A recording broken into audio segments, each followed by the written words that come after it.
This uncomfortable truth is finally put on the table with facts, methodology, and political courage. According to the Swedish police's latest national report, and now confirmed and deepened in the new direction study that is being presented here today, Sweden has 65 no-go zones with parallel societies across the country. In these areas, Swedish law is increasingly replaced by criminal networks, clan structures, and foreign norms. 19 of these 65 zones are particularly vulnerable. The police themselves admit it is difficult or nearly impossible to enforce Swedish law there.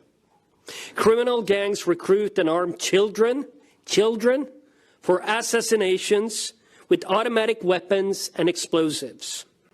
We've seen clans erect roadblocks, checkpoints, to control who enters and leaves these territories. Witnesses are intimidated. Trust in the police has collapsed. Even national systems, public administration, is being infiltrated and corrupted. Ambulance crew are met with stones. They are blocked from leaving the areas. Firefighters and even postal workers are attacked, sometimes just for entertainment.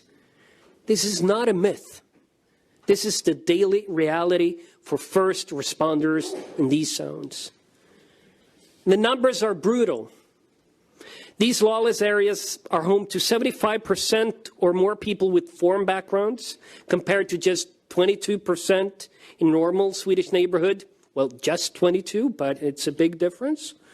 Foreign-born individuals and their children account for 64% of shooting perpetrators and 63% of convicted rapists, despite making up only around 20 to 26% of the population as a whole. Enough is enough. Our message is uncompromising and crystal clear. We must halt asylum immigration immediately.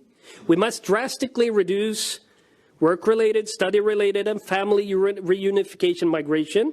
In short, bring down net migration close to zero. We must deport everyone who is here illegally, everyone who commits serious crimes, and everyone who openly rejects Western values and refuses to assimilate.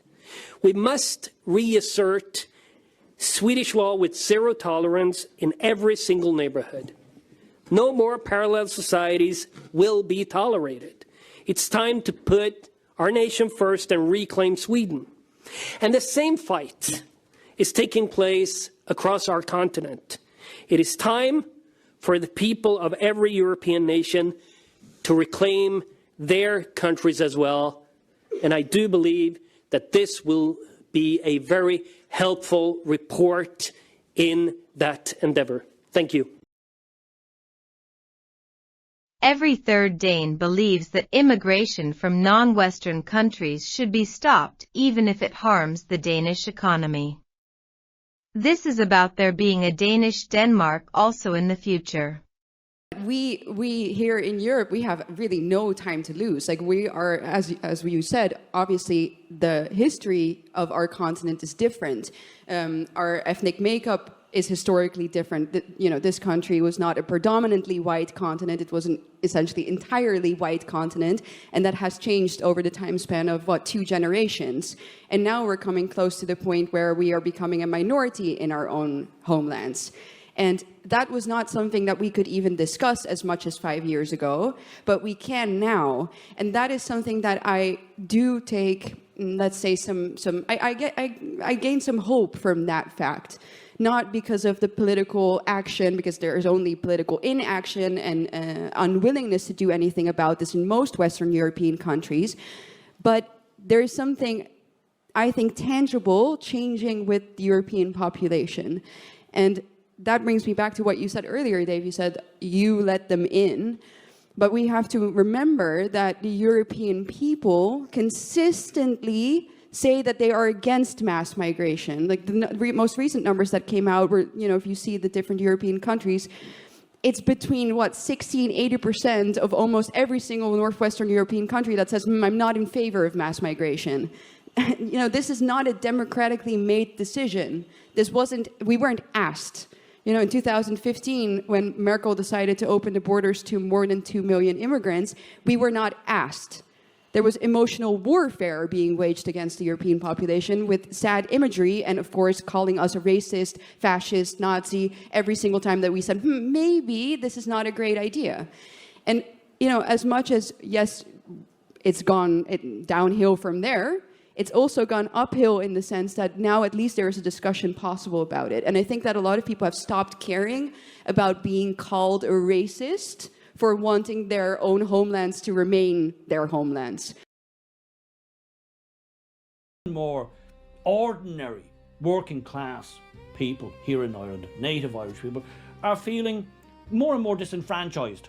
They're feeling more and more that the system doesn't work for them anymore, that the system is actually geared and rigged against them in many ways. More and more people are feeling that on basic issues like health, like education, like housing, and in the ways that our once safe, homogenous societies are being unravelled, they're being undermined, they're being fragmented and fractured, they're being disbanded in front of our very eyes, and with seemingly little, if anything, that we, the ordinary people, can do about it. Voting, it seems, doesn't make any difference. Doesn't make a bit of difference. Nothing changes. And they're even now, as you saw with the presidential election, they're even rigging elections. Essentially, they're gerrymandering elections now.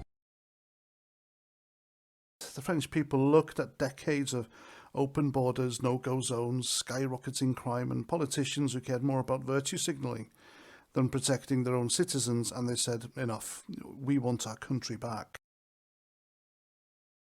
At this Church of England school, where the 7-year-old pupils were, as the father puts it, coerced into a Muslim praying session, down on their knees, all the usual, we know what it looks like. The school has admitted this was outside the remit of what religious education lessons should include. But I've already got phone calls from people all over the country saying similar things have happened to their kids.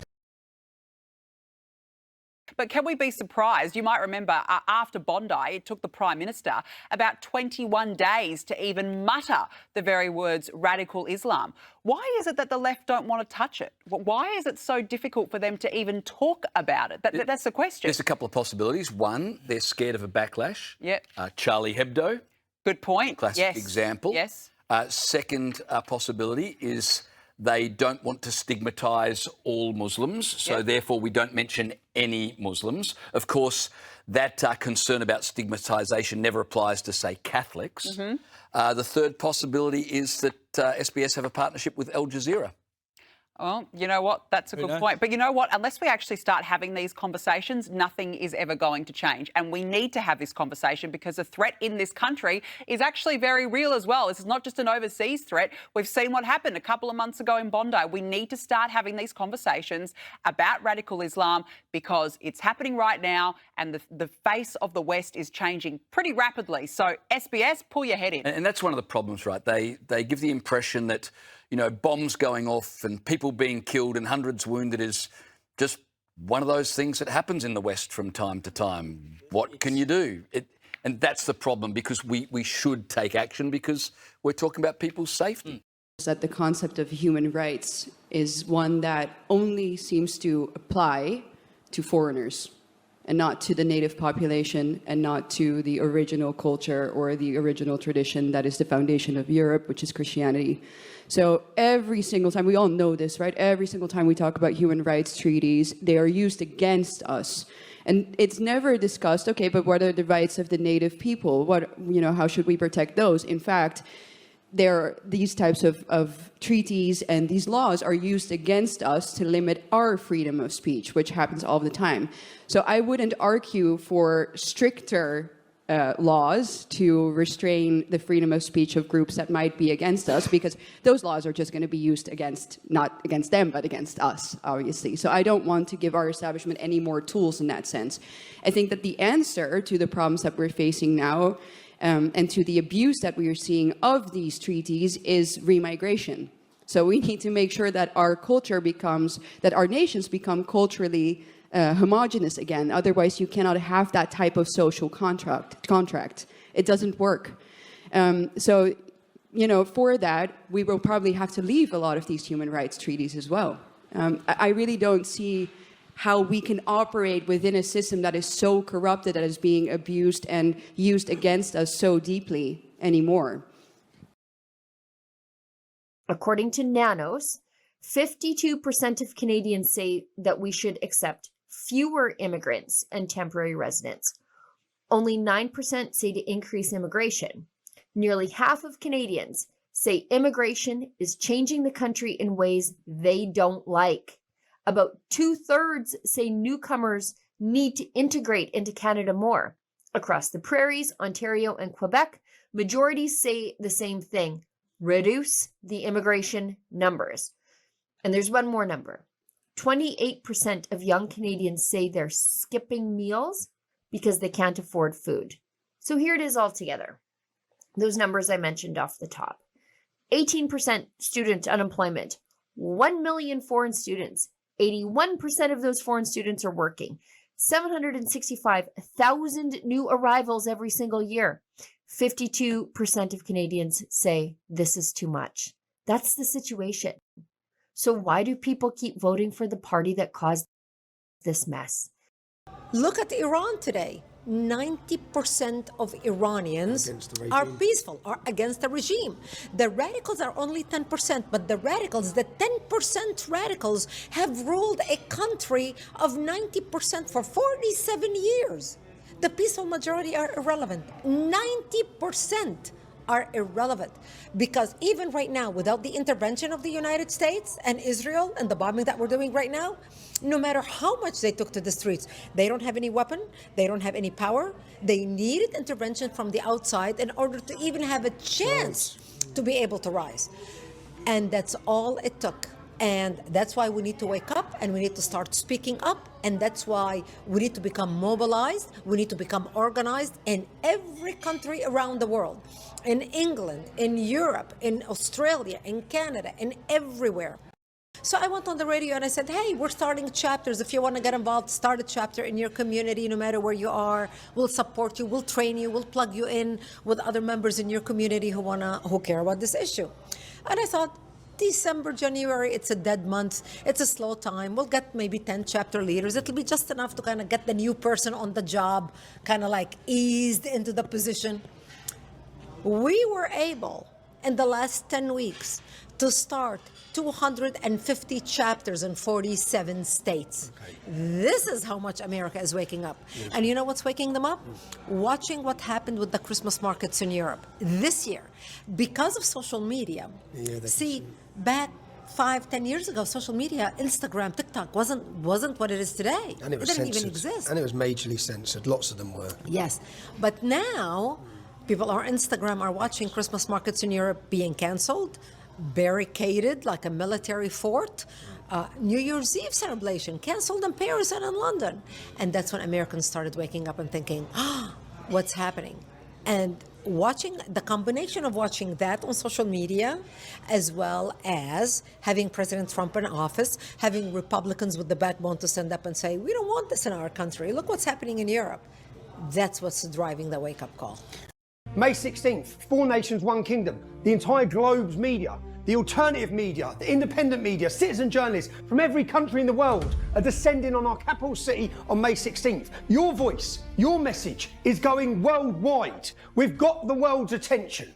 Now, what comes with that? I'm excited because on September 13th, we laid the foundation for a cultural movement.